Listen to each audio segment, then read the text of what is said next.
비율에 맞추어 헤어라인을 올리고 지저분한 헤어라인의 짧은 털을 제거하니 제일 위쪽에 가려졌던 이마의 동그란 굴곡이 나오면서 이마의 입체감이 살아나고 시원해졌습니다.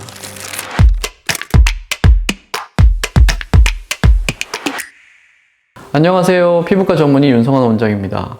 오늘은 헤어라인 디자인 레이저 제모를 어떤 경우에 받으면 좋은지에 대하여 이야기해 보도록 하겠습니다. 헤어라인 디자인 레이저 제모 시술은 보통 좁은 이마 제모 시술이라고 하는데요. 이마가 좁아 보여 답답해 보이는 경우에 레이저 제모 시술을 통하여 자연스러운 헤어라인을 만드는 시술입니다. 원장님, 그러면 저희가 보통 이마가 좁다고 느끼는 이유가 뭐가 있나요? 네, 좁은 이마라고 하면 무조건 이마가 진짜로 좁기 때문에 좁은 이마인 경우도 있지만 사실 단순한 길이와 넓이보다는 전체적인 비율과 얼굴 형태, 이목구비의 생김새 등에 따라서 시각적인 요소와 인상 때문에 좁다고 느껴지는 경우도 많습니다. 제가 자주 언급했던 얼굴을 3등분 했을 때 1대1 비율이 되어야 하는데 이마 높이 상안면이라고 하죠.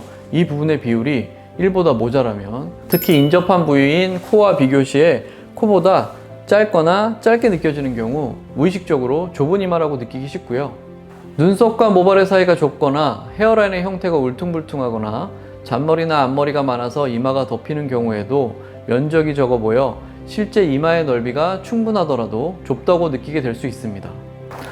그래서 우리가 이야기하는 좁은 이마에도 다양한 유형이 있습니다. 먼저 전반적으로 낮고 좁은 이마입니다. 이마의 높이 자체가 짧고 눈썹 위로 공간이 상당히 좁은 경우입니다. 얼굴 전체가 답답해 보이며 머리를 넘겼을 때 이마보다 눈썹이나 눈매가 도드라져 강한 인상을 줄 수 있습니다. 이마 라인이 많이 내려온 경우 헬멧을 쓰고 있는 듯한 경우도 있습니다. 두 번째는 삼각형 커튼형 이마 라인입니다. 좌우 이마 라인이 커튼처럼 내려와서 프론토 템포럴 앵글 전 축두각이 모발로 덮이고 이마가 삼각형 모양이 되어 좁아 보이는 경우입니다. 사실 프론토 템포럴 앵글은 의학 용어이고요. 보통은 남성형 탈모가 됐을 때 M자 부위가 올라가기 때문에 M자 부분이 모발이 많습니다. M자 부분이 모발이 없습니다. 이렇게 표현하기도 합니다. 그래서 실제로 이마 중앙은 좁지 않아도 좌우 면적이 좁아서 이마가 좁아 보이게 됩니다. 세 번째로 사각형 각진 이마 라인입니다. 이마 양 가쪽 끝부분인 프론토 템포럴 앵글 전 축두각 부위가 각지게 떨어지는 형태로 이마가 사각형으로 보이는 경우입니다. 이 경우 이마가 남성적으로 보이기 쉽습니다. 네 번째는 M자, 3자 이마인데요. M자 또는 3자 이마라고 부르는 형태로 이마 가운데가 뾰족하게 내려와 있는 경우입니다. 보통 여성은 둥근 형태이면서 M자나 3자 이마가 내려오고요.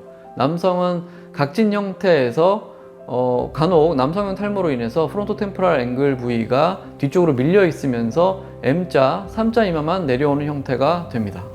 다섯 번째는 비대칭, 불규칙, 울퉁불퉁, 지저분한 이마 라인입니다. 이마 라인이 좌우 대칭성이 많이 다르고 울퉁불퉁하거나 굴곡이 심한 형태인데요. 앞머리를 넘기면 모발의 경계가 고르지 않아 헤어라인이 지저분해 보이는 특징이 있습니다. 여섯 번째로 잔머리로 인해 지저분해 보이는 이마 라인입니다. 이마와 이마 라인의 경계에 잔머리가 많아 경계가 불분명한 경우가 해당됩니다. 잔머리만 없다면 비율상 좁지 않은 경우도 있습니다. 마지막으로는 일곱 번째, 여러 형태가 복합적으로 작용한 좁은 이마 라인이 되겠습니다. 대략적으로 이마 라인의 모양에 따른 좁아 보이는 헤어라인의 유형을 구별해 보았는데요. 여기에 두상의 형태도 고려한다면 더 자연스러운 헤어라인 디자인이 가능합니다. 헤어라인에서 정수리까지의 거리가 충분하여 헤어라인이 낮은 경우와 드물기는 하지만 간혹 두상 자체가 짧아서 헤어라인에서 정수리까지의 거리 자체가 짧은 경우가 있기 때문입니다.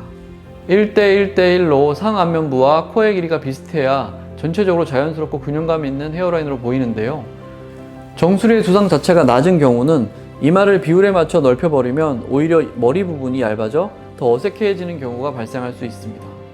그래서 자연스러운 헤어라인의 형태는 얼굴 윤곽은 계란형, 즉 둥근형이면서 헤어라인에는 자연스러운 굴곡이 있고 정면에서 보았을 때 상중 하안면부의 비율이 1대1과 유사하게 균형 잡힌 비율이어야 하며 템포럴 피크 또는 템포럴 포인트라고 하는 부분을 비율에 맞추어 잘 살려서 남겨 놓아야 하고 두상을 고려하여 적절한 비율로 시술해야 합니다. 그래서 저 같은 경우는 정면뿐만 아니라 옆면과 전체적인 두상을 고려하여 입체적으로 디자인을 해드리고 있습니다. 그리고 끝으로 이마에서 두피로 가는 헤어라인이라는 경계가 자연스럽기 위해서는 그라데이션처럼 가는 머리 또는 잔머리가 있어야 하고요. 원장님 그 템포럴 픽이라고 하셨는데 정확히 저 부분이 혹시 무엇인가요?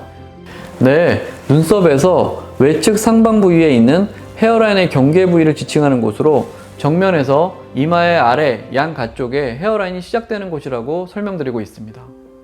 좁은 이마 제모를 하러 오시면서 저 부분도 답답하다고 면도하고 오시거나 제모해달라고 요청하시는 경우가 종종 있는데요.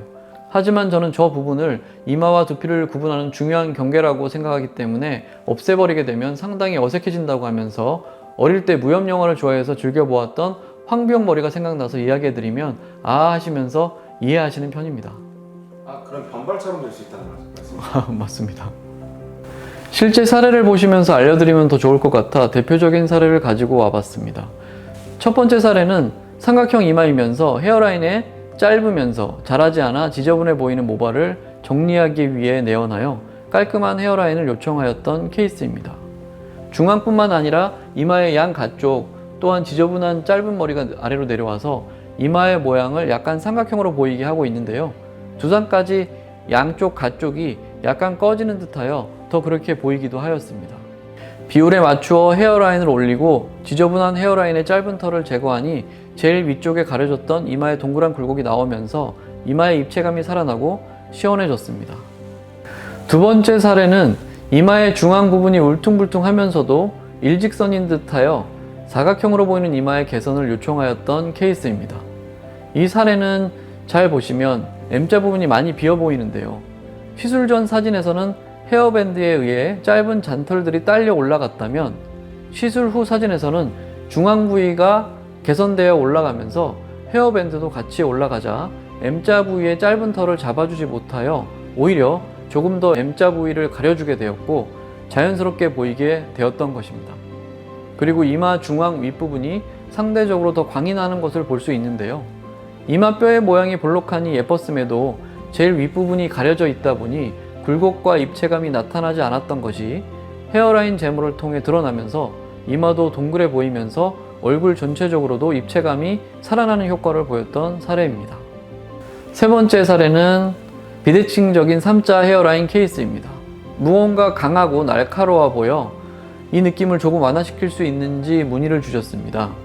헤어라인 측면에서도 아무래도 상대적으로 올라가 각져 보이는 왼쪽에 프론토 템포럴 앵글이 남성적으로 보여서이기 때문이었을 텐데요.